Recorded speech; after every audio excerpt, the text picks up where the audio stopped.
হযরত মাওলানা আব্দুল খালেক শরীয়তপুরীর অনেক বক্তব্য থাকতে পারেন।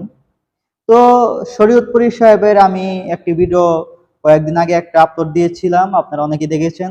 তো ইতিমধ্যে আরেকটি ভিডিও আপলোড দিচ্ছি। মানে তাকে আমি আলেম মনে করি না। একজন আলেমের ভাষা এরকম হতে পারে না, মুখের ভাষা এরকম হতে পারে না, তো জঘন্য জালেমের মতো ভাষা হতে পারে না একজন আলেমের।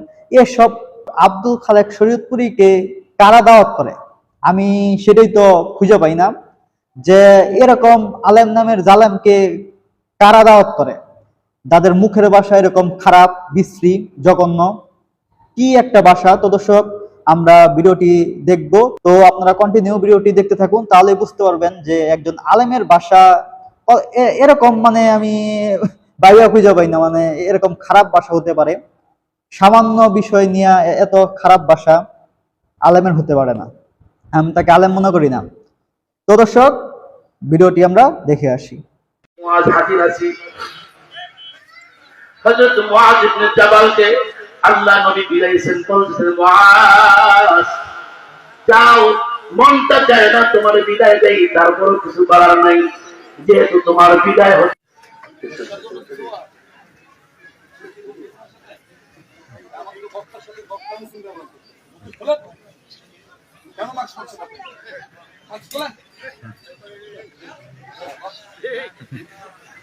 আমি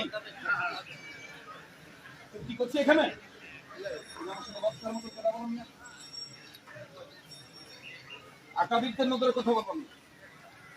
আলহামদুলিল্লাহ, আমাদের প্রধান অতিথি, আমাদের আজকে মাহফিলের মধ্যমণি আমাদের মাঝে হাজির হয়ে গেছেন।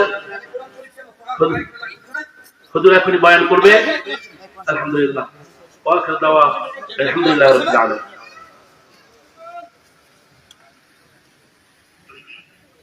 আল্লাহকে খুশি করার জন্য মাফি না, মানুষকে খুশি করার জন্য মাফি।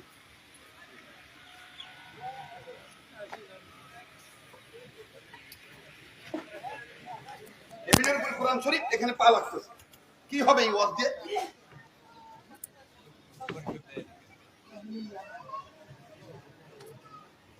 দুনিয়াটা গোনার কারখানা হয়ে গেছে।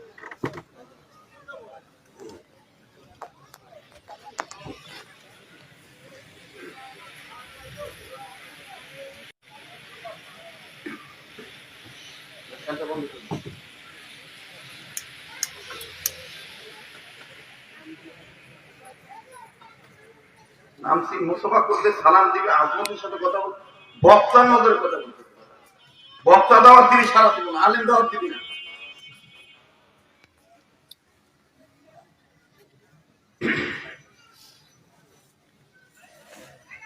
আসসালামু আলাইকুম ওয়া রাহমাতুল্লাহ। এই যে মোবাইল আলাদা।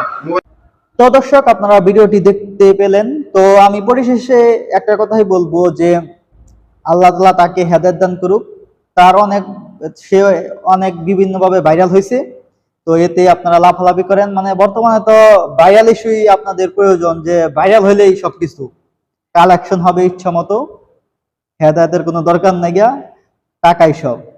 তো পরিশেষে আমি বলবো, আল্লাহ তাআলা তাকে হেদায়েত দান করুক, এবং যারা তার অন্ধভক্ত আছেন, আল্লাহ তাদেরকে হেদায়েত দান করুক, এই দোয়া করি।